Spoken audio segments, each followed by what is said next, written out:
우리 주 하나님 말씀은 누가복음 17장 11절에서 19절 말씀입니다. 누가복음 17장 11절에서 19절 말씀입니다. 제가 성경으로는 신약 124쪽에 있습니다. 누가복음 17장 11절에서 19절 말씀 제가 공독하여 드리도록 하겠습니다.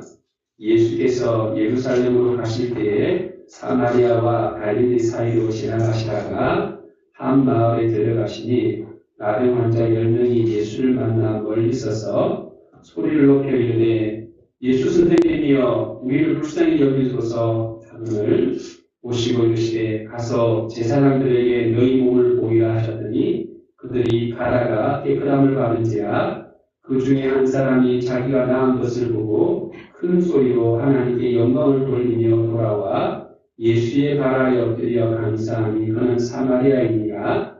예수께서 대답하여 이르시되 10사람이 다 깨끗함을 받지 아니하였느냐? 그 9은 어디 있느냐? 이 이방인 외에는 하나님께 영광을 돌리러 돌아온 자가 없느냐 하시고 그에게 이르시되 일어나 가라. 내 믿음이 너를 구원하였느니라 하시더라. 아멘.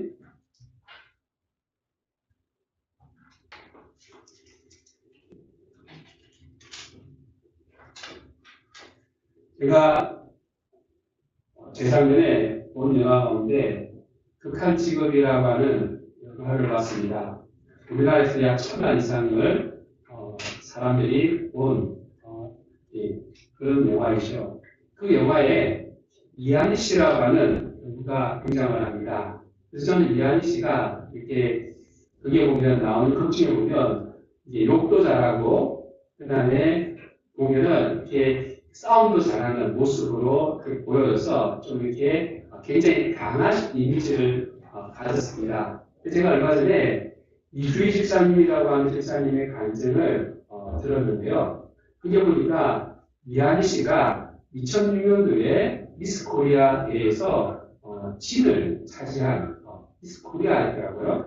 근데 그 자매가 굉장히 신실한 자매라는 것을 알게 되었습니다. 근데 이주희 집사님과 더불어서 그때에 약 60명의 예수를 치르는 사람 가운데요 20명 정도가 크리스찬이었다고 합니다. 그리고 20명이 모여서 함께 예배하고 기도하고 그렇게 삶을 나누었다고 합니다. 근데 이제까지 그 미스 코리아 대회를 하면 원래 그렇잖아요. 경쟁이라고 하는 것이 그렇잖아요. 살 떨리는 거잖아요. 진이냐 선이냐 미냐 그리고 입상을 하냐 마느냐라고 하는 것에 대해서 굉장히 치열한 싸움을 하거든요. 그래서 서로 간에 견제하고 시기하고 질투하고 그 다음에 어떻게 하는지 깔아내리려고 하는 그런 정서가 미스 코리아의 정서였다고 합니다. 근데 2006년도 미스 코리아 대회는요 굉장히 화기애애한 그리고 분위기가 좋고 서로 간에 격려하고 그렇게 위로해주고 또 이렇게 도와주는 그런 대회였다고 합니다. 그게 추진하였던 대회장이라든지 거기에 있는 모든 관계된 사람들이 이번만큼 그렇게 좋은 대회가 없었다라고 극찬을 할 정도였다고 합니다. 근데 그 가운데 20명이 모여서 하다 보니까 사람들이 오해를 하는 거죠. 왜냐하면 다른 사람들이 보기에는 자기의 세력을 만드는 것처럼 느껴졌기 때문에 대회를 집행하는 사람들이 모임을 가지지 말라라고 그렇게 이야기를 했다고 합니다. 근데 그런 가운데서도 이주희 집사님과 이한희 자매는 끝까지 그 모임을 유지하고 지켰다고 합니다. 그리고 정말로 대날이 되었어요. 여러분 대날이라고 하는 게 본선이잖아요. 그리고 그것을 이제는 왕관을 뽑는 그 자리잖아요. 그런데 그 가운데 뭐냐면 사람들이 모이지 말라고 하니까 모이는 시간이 언제 했나니까 새벽 기도였다고 합니다. 근데 그 대날에 새벽 기도에 온 사람은 2사람이었어요. 다른 사람이 아니라 이주희 집사님과 이한희 자매 2사람만이 그 자리에 나와서 새벽 기도를 하는데요. 서로 간에 격려하고 기도를 해주었다고 합니다. 이주희 집사님이 이렇게 기도했대요. 하나님, 이 언니가 꼭 지인이 되게 해주십시오. 라고 기도했대요. 근데 하나님께서 그 기도대로 이한희 자매가 미스 코리아 신이 되었습니다. 그리고 하나님께 영광을 돌려드리는 그런 장면이 방송이 되었던 것을 보게 되었습니다. 저는 그런 생각을 해봐요. 왜냐하면 참 이렇게 하나님의 살아계심을 보여주는 것, 그리고 하나님 앞에 믿음으로 나아가는 자에게 하나님께서 어떻게 그 사람을 세워주고 높여주는지. 여러분, 저는 이것이 현대판 요셉이고 현대판 다니엘이라고 저는 그렇게 믿습니다. 사랑하는 여러분, 우리가 있잖아요. 정말 필요한 게 뭘까요? 지금 코로나로 인해서 여러 가지 힘들고 어려운 시대를 살고 있습니다. 여러분, 이 가운데 우리가 정말 해야 될 건 뭐냐면 다른 것이 아니라 더욱더 하나님을 의지하고 믿고 하나님 앞에 예배하고 나올 때, 하나님을 높이고 나올 때, 하나님 인정하고 나올 때 하나님께서 회복하게 하시고 해결을 주실 거라고 저는 확신합니다. 그러하기에 오늘도 우리가 믿음으로 나아가는 우리가 되었으면 좋겠습니다.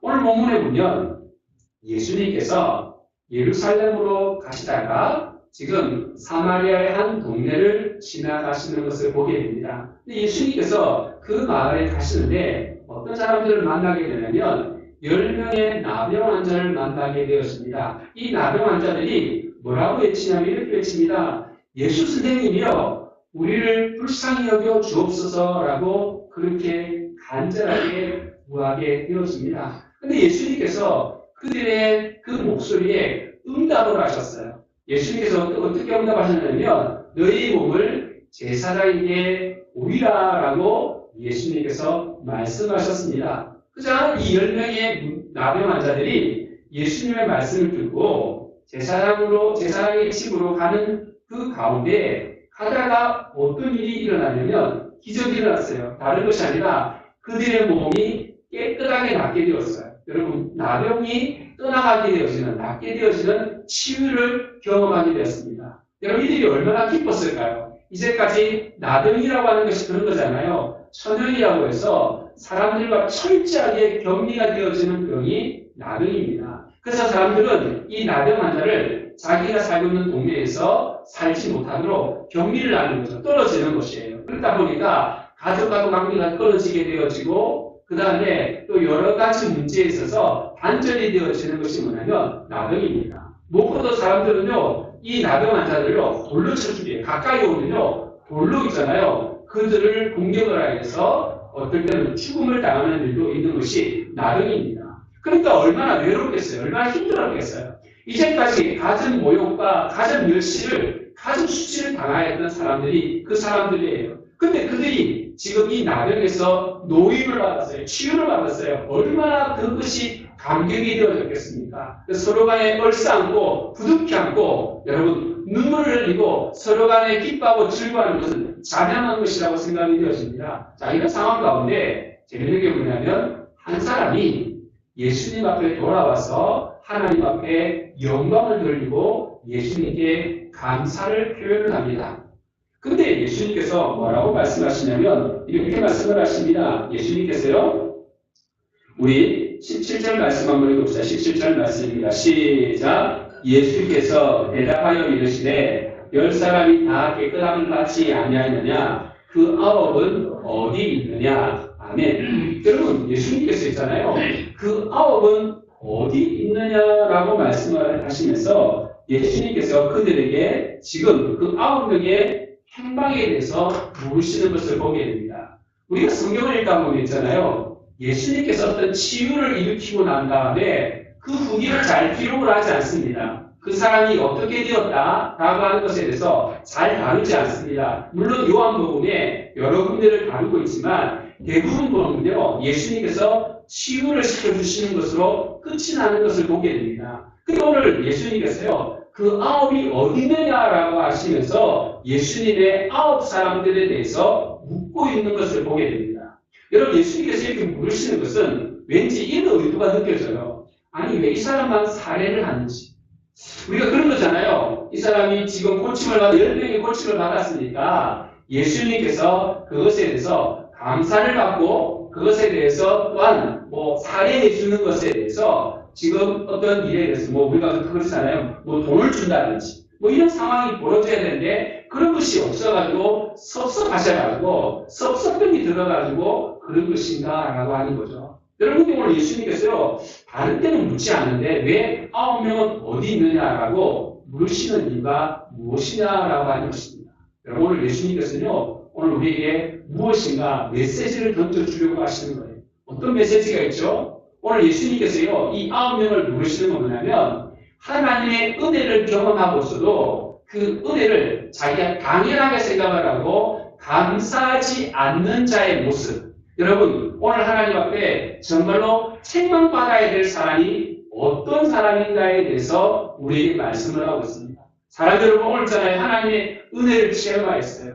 그 은혜에 대해서 우리가 감사하지 아니하고 그것을 당연시 여기고 하나님 앞에 어떠한 영광도 돌리지 않는 것에 대해서 오늘 하나님이 뭐라고 말씀하냐면 그런 사람은 하나님 앞에 책망을 받는 사람이라고 이야기합니다. 여러분 어떤 면에서 보면요. 이 사람들은 나병의 고침을 받았어요. 그러나 이 사람들은 불행한 사람이에요. 여러분 오늘 정말 하나님께서 오늘 주님께서 요구하시는 것은 그냥 육신의 질병만 치유되어지는 것이 아니라 그 이상의 것을 요구하시는데 그 이상 더 깊은 하나님의 은혜 더 큰 하나님의 은혜를 경험하지 못하는 자들의 모습을 오늘 성경을 통해서 우리에게 보여주고 계십니다. 사랑하는 여러분, 오늘 이들은요, 예수님의 은혜를 잘 알지 못하는 사람이었습니다.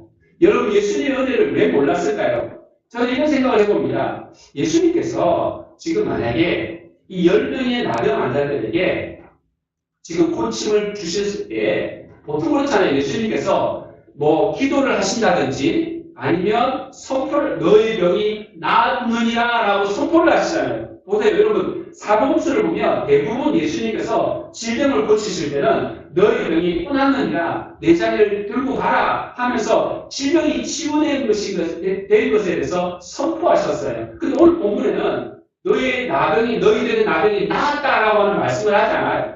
다만 너희 몸을 제사장에게 보이라고만 하셨어요.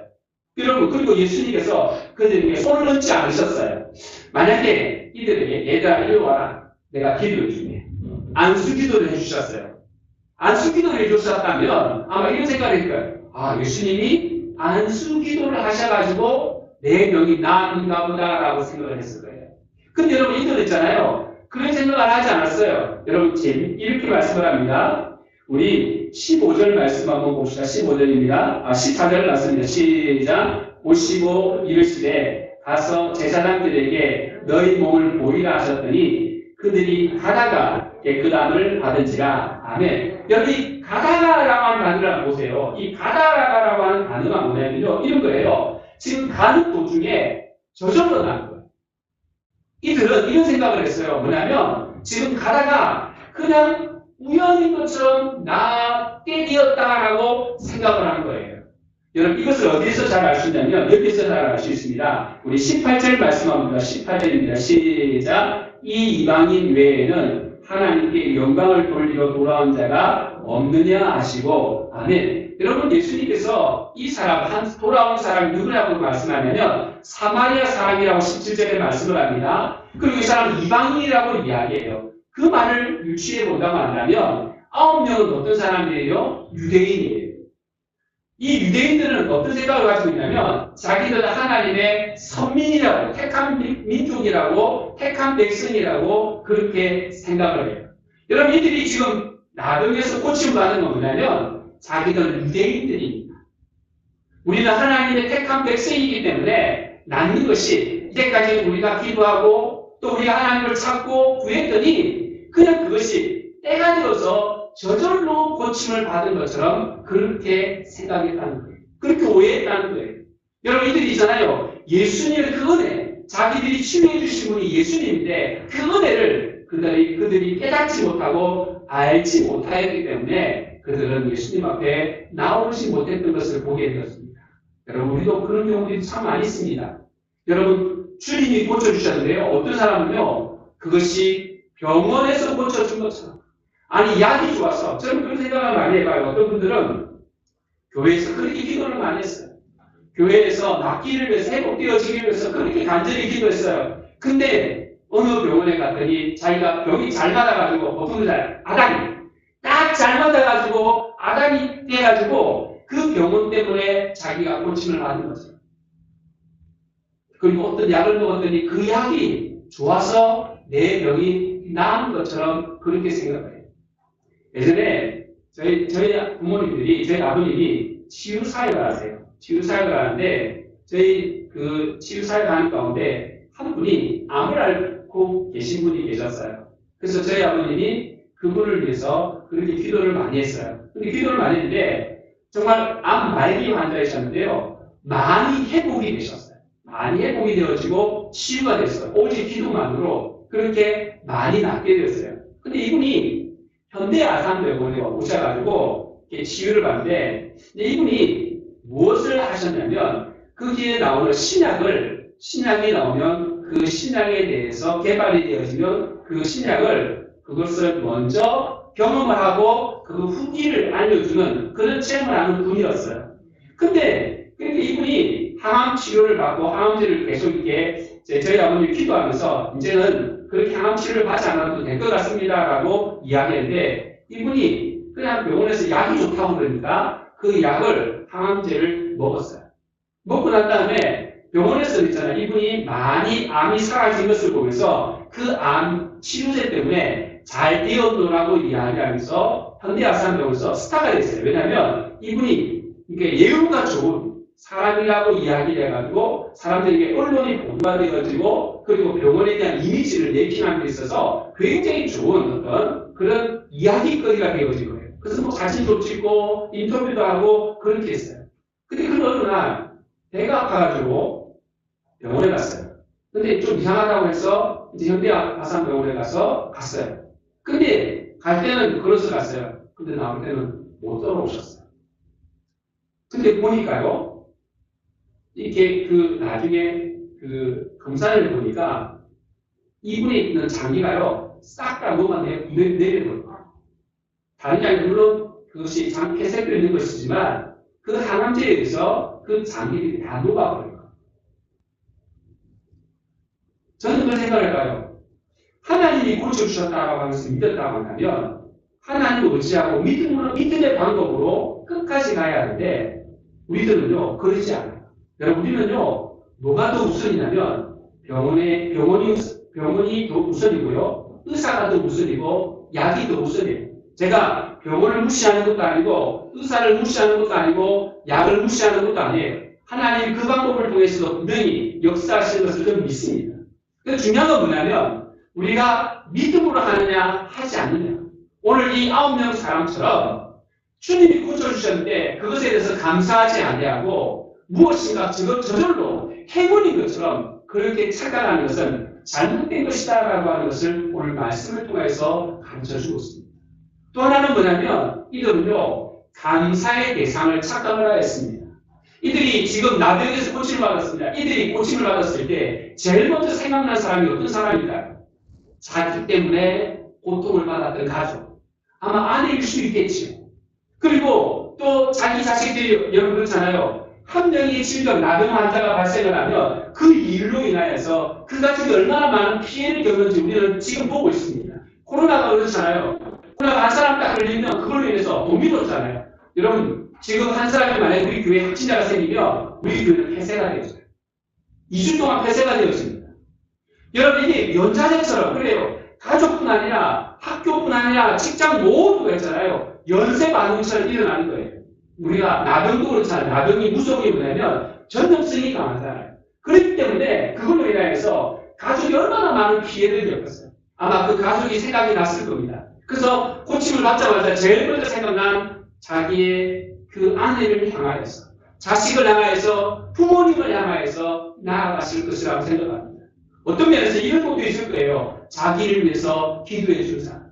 기도해 준 사람이 있으니까 그 사람이 고마워서 그 고마운 사람을 위해서 자기 몸이 깨끗하게 되었노, 내가 건강하게 되었노라고 친구에게 알리고 싶은 마음이 있었겠죠. 여러분들이 정작 이들은요, 진짜 감사해야 될 예수님을 잊어버렸던 것입니다. 여러분, 오늘 감사의 대상이 잘못되어 있는 경우들이 얼마나 많은지 몰라요.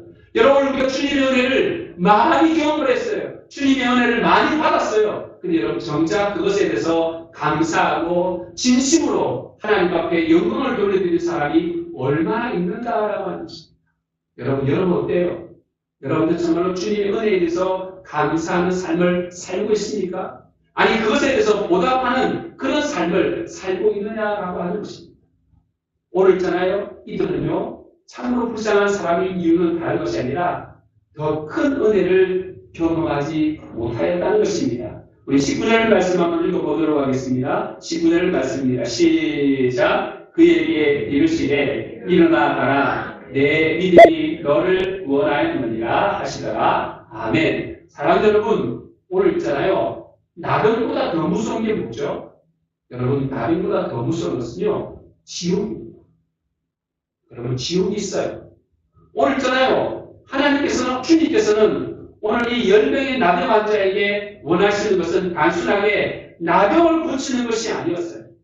오늘 주님이 이들에게 10명의 나병 환자에게 요구하시는 것은 나병을 넘어서 나병이 치유되어질 뿐 아니라 그 근본적인 죄의 문제를 해결하고 이들이 정말로 하나님의 은혜로 말미암아 천국 백성이 되어지고 천국을 소유하는 것, 하나님의 자녀가 되어지는 것, 구원받는 것. 오늘 주님이 가장 원하시는 것이 여러분 우리가 있잖아요. 더 큰 은혜를, 더 깊은 하나님의 은혜를 체험해야 되는데 이들은 그 기회를 부여받았지만 그 기회를 제대로 살리지 못한 참으로 불쌍한 사람이 이 9명의 나병 환자이기 때문에 오늘 주님이 그 9은 어디 있느냐라고 말할 때 예수님이 그것에 대해서 소홀하거나 여러분 그런 마음이 아니에요.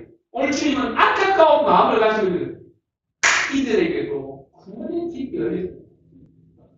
이들이 정말 구원을 받아야 되는데 구원을 경험하지 못하고 육신이 남는 것으로만 만족하고 떠나가 버린 사람들은 오늘 저는 그래요. 사탄 발림이라는 말을 알고 계시죠? 여러분 사탕을 주는데 그 사탕 발린 것에 대해서 현혹이 되어서 정말 중요한 것을 잊어버리는 여러분 우리가 그런 게 아닌가요? 우리는 지금 당장 코로나라고 하는 것에 대해서 질병이 치유되어지는 것, 지금 내가 가지고 있는 문제가 해결되어지는 것, 그는 그것으로 만족하고 있지 않느냐라고 하는 것입니다. 사람들은 오늘 주님께서 왜 우리에게 이런 코로나나 여러 가지 문제와 고난이라고 하는 것을 왜 주셨을까요?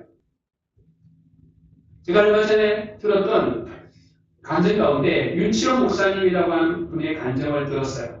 이 윤치영 목사님이라는 분이 호주에서 목회를 하고 계세요. 근데 호주에서 목회를 하시다가 청소년들을 돌보아주는데요. 그 돌보아주다가 억울하게 감옥살이를 가게 되었습니다.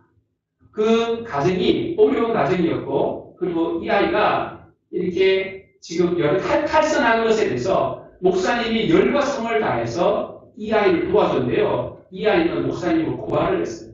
나라에다 고발을 했는데 어떻게 고발했냐면요. 이분이 목사님이 이 아이가 뭘 잘못해서 등을 안 잡게 됐더니 폭력이 되었어요. 그리고 목사님이 직접 못하니까 거기 있는 다른 친구들에게 이 아이를 데려오라고 했는데요. 그것이 강제 납치가 되었어요. 그리고 학대를 했다고 부모님이 한 일에 대해서 부모님이 그것을 했기 때문에 그 모든 배후에 목사님이 했다라고 해가지고 배후에 그것을 그 모든 조정이 있기 때문에 그걸로 인해서 징역살이를 살게 돼요.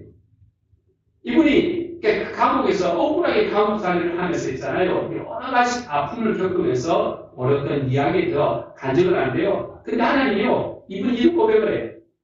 자기는 감옥살이를 하면서 하나님 앞에 도리어 더 감사하게 되었다라고 고백을 합니다. 왜냐하면 그 감옥을 있잖아요. 성령의 불두마니로 만드셨던 분이 이 목사님. 가는 곳마다 복음을 전하는데요. 복음이 그렇게 잘 이렇게 전해지더래요. 왜냐하면 이분이 있잖아요. 감옥에서 전도가 잘 되어진 이유가 뭐냐면 지금 세상에서 살려면요. 사람들이 뭘 인정하지 않느냐면 자기가 죄인이라고 하는 것을 절대로 인정하지 않는다는 거예요. 근데 감옥에서는 너 죄인이니? 하니까 100%다 자기는 죄인이라고 고백을 하더라고요. 왜냐하면 그것이 살인죄이든 아니면 그것이 간음죄이든 도둑질이든 자기가 죄를 지었으니까 죄에 대해서 인정을 하더라는 거예요. 그러면서 죄에 대해서 인정하기 시작하니까 그들이 있잖아요. 예수님의 십자가의 그 복음을 받아들이기에 쉽게 받아들이더라는 겁니다. 이 목사님이 이런 이야기를 해요. 뭐냐면 지금 이 코로나가 왜 발생했는가라고 하는 것에 대해서 말씀을 하시더라고요. 이 코로나와 죄를 이렇게 비교했어요. 코로나와 죄는 똑같다. 왜? 눈에 보이지 않는다는 거예요. 여러분, 코로나도 눈에 보이지 않는 바이러스잖아요. 그리고 죄라고 하는 것도 그렇습니다. 죄도요, 눈에 보이지 않습니다. 그리고 코로나는 사람이 만든 것이에요. 인재에서 비롯되어진 것입니다. 하나님이 결코 만드신 것이 아니에요. 여러분, 근데 죄가 그러잖아요. 죄가 하나님이 죄를 만드신 것이 아니에요. 죄는 사람이 죄를 지은 거예요. 그러나 이게 죄와 똑같이 코로나도 인재에 의해서, 사람에 의해서 그것이 이루어졌다는 것입니다. 그리고 우리가 그렇잖아요. 코로나는 사람을 파괴하잖아요. 우리의 건강을 파괴하고, 우리의 경제를 파괴하고, 그리고 우리의 삶을 철저하게 파괴시키잖아요. 근데 여러분, 죄가 그렇잖아요. 죄가 우리의 육신과 영혼을 파괴합니다. 우리를 죽이는 것이 뭐냐면 죄잖아요. 그리고 우리의 경제를 파괴하잖아요. 우리가 죄를 지었을 때, 아담과 하와가 죄를 지었을 때 첫 번째 죄, 여러분 저주가 뭐죠? 땅이 저주를 받잖아요. 가시와 엉겅퀴가 나와서 어떻게 돼요? 우리의 경제가 파괴가 되어져요. 코로나는 어떻습니까? 코로나는 사람과 사이를 여러분 거리를 두게 만들죠. 단절하게 만들잖아요. 여러분 사람과 사람 사이를 만나지 못하도록 만드는 것. 연말에 들었어요. 우리가 사람 만나지 못하는 게 무엇 때문입니까? 코로나가 전염이 되어지기 때문에 그렇잖아요. 단절이 일어나잖아요. 여러분 죄가 그렇습니다. 죄는 하나님과 우리 사이를 갈라지게 만들어요. 코로나가 그렇잖아요. 우리 하나님 앞에 예배해야 되는데 예배하지 못하도록 만드는 게 뭐냐면 코로나예요. 여러분 죄라고 하는 것이 그렇잖아요. 하나님과 우리 사이를 갈라지게 할 뿐 아니라 사람과 사람 사이를 갈라지게 만들잖아요. 폭력이나 또한 우리에게 폭언이라든지 아니면 여러 가지 우리가 학대라든지 여러 가지 우리에게 다툼이라든지 시기와 질투라고 하는 것을 통해서 우리 사이를 서로 간에 갈라지게 만드는 것이 뭐냐면 죄라고 하는 것입니다. 여러분 이 코로나가요 우리가 처음에는 굉장히 심각하게 받아들였어요.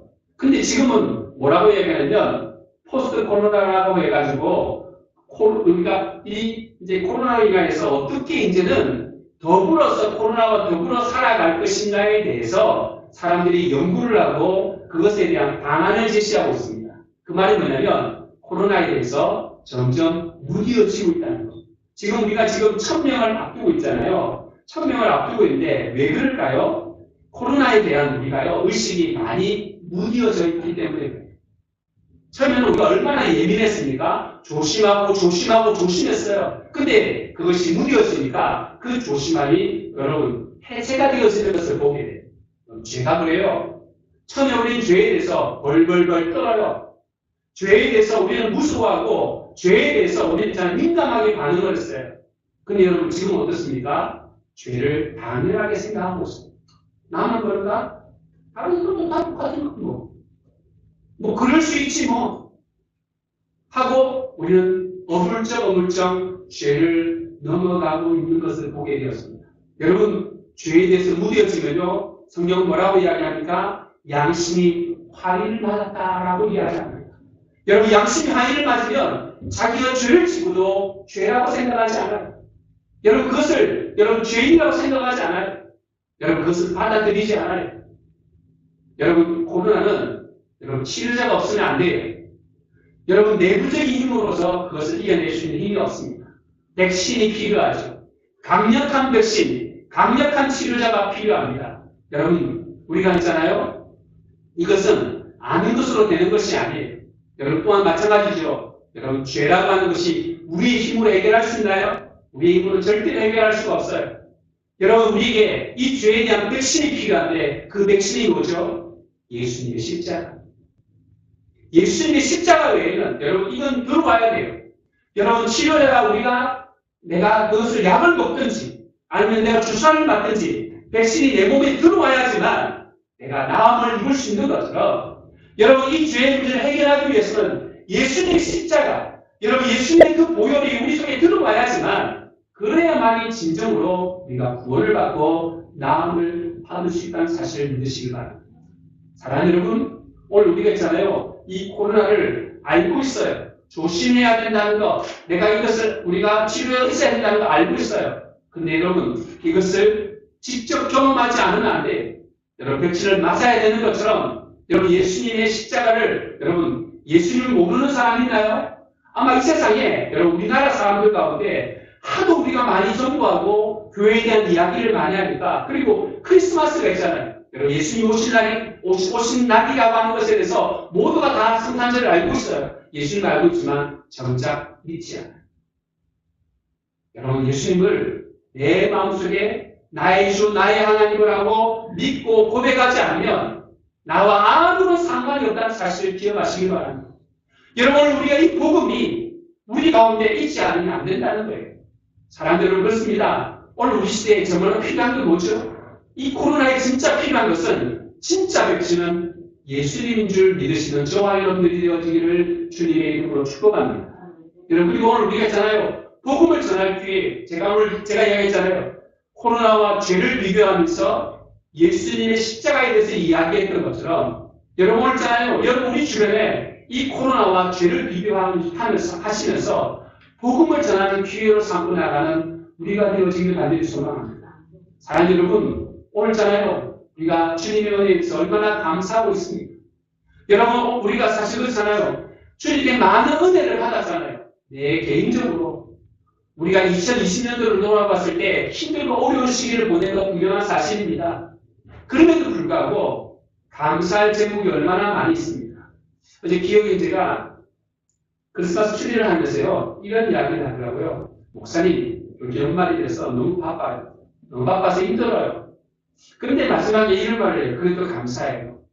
요즘 사람들 일거리가 없다고 하는데 저는 이렇게 일할 수 있어서 너무 감사해요. 여러분, 내가 지금 일하고 있다는 거. 그리고 내가 여러분 감사한 게 뭐냐면 코로나가 지금 1000명이라고 이야기하고 코로나로 인해서 지금 전 세계가 난리를 피우고 있어요. 근데 그럼에도 불구하고 우리에게는 아직도 확진자가 없다는 거예요. 여러분, 우리 가족 중에 그렇게 아파하고 힘들어하는 분이 없다는 사실이 기적 아닌가요? 하나님 은혜 아닌가요? 여러분, 그냥 다 그러니까가 아니라 우리 가운데 질병, 여러분 기초질병 환자도 있잖아요. 근데 여러분, 그럼에도 불구하고 우리 중에 그렇게 앓고 있는 분이 없다는 사실이에요. 여러분, 우리나라는 또 마찬가지입니다. 미국이라는 나라는 물론 많은 국민이 있지만 하루에 10만 명의 확진자가 생긴다고 해요. 근데 지금 우리나라는 물론 비교해서 1000명이라고 이야기하고 그래도 있잖아요. 감사하잖아요. 여러분, 몇십만 명이 일본에서도 수없이 많은 사람들이 죽어가는데 우리나라는 아직도 300명밖에 되지 않아요. 여러분, 제가 이게 적다라고 하는 그 말을 이야기하는 게 아니라 여러분, 그만큼 우리가 하나님 은혜를 많이 받고 있는 나라라고 저는 그렇게 믿고 있습니다. 여러분, 우리가 감사의 제목이 아닌가요?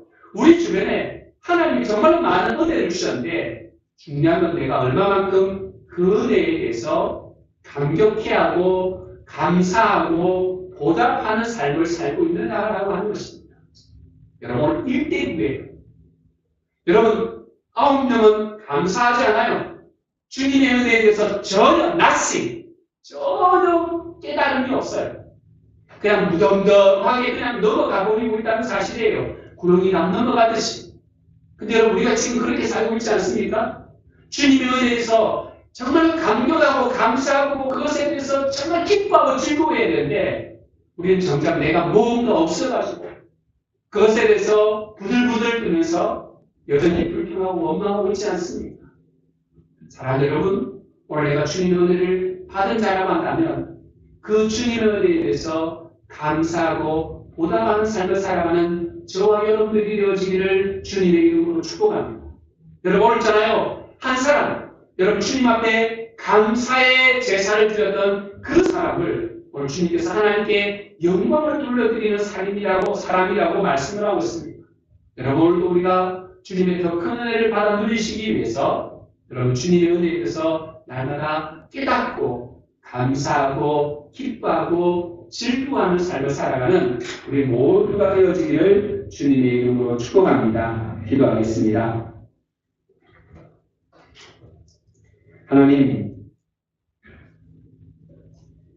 오늘 우리 사랑하는 주의 백성들이 오늘 하나님의 크신 은혜를 경험하였음에도 불구하고 얼마만큼 감사하는지, 얼마만큼 주님의 은혜를 깨달아서 보답하는 삶을 살고 있는지 우리 자신을 돌아보는 자들이 되어줄 수 있도록 은혜를 더하게 하여 주시옵소서. 하나님, 코로나가 하나님과 우리 사이를 단절하게 하는 것처럼 죄라고 하는 것도 우리를 단절하게 할 뿐 아니라 또한 우리로 하여금 하나님께 멀어지게 할 뿐 아니라 또 우리의 삶을 파괴하는 것이 정말 죄라고 하는 것, 그리고 오늘 코로나의 백신이 필요한 것처럼 이 죄에 예수님의 백신에는 다른 대안이 없음을 믿고 우리 사랑하는 주님들 예수님을 믿음으로 말미암아 이 코로나의 어려움도 능히 극복하고 나가는 주의 백성들 모두 되어줄 수 있도록 축복하여 주시옵소서. 하나님, 우리 사랑하는 주의 백성들마다 감사하고 또 아버지 하나님 보답하는 삶을 통하여서 하나님 앞에 큰 영광을 돌려드리는 주의 백성들 모두 되어줄 수 있도록 축복하여